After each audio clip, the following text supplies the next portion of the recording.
соцсети регулярно попадают сообщения о задержании очередного наркодилера с крупной партией наркотиков до килограмма и более. На кадрах оперативной съемки сотрудники правоохранительных органов бодро врываются в квартиры, дома, гаражи, крутят преступников и изымают пакеты с дурью. Чтобы у зрителей не оставалось никаких сомнений. Еще один наркоканал пресекли, еще одного торговца смертью задержали. Вот только без ответа остается вопрос: если с наркотрафиком борются так успешно, почему наркоты меньше не становится?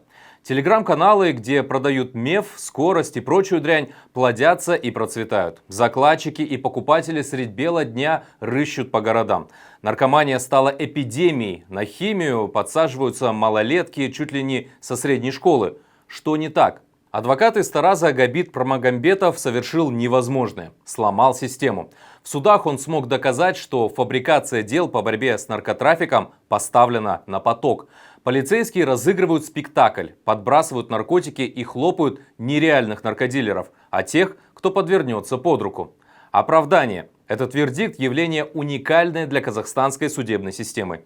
Габит Промагамбетов, по сути, сотворил сенсацию в правовом поле Казахстана. Сразу 6 его подзащитным отменили или переквалифицировали приговоры и освободили из тюрьмы.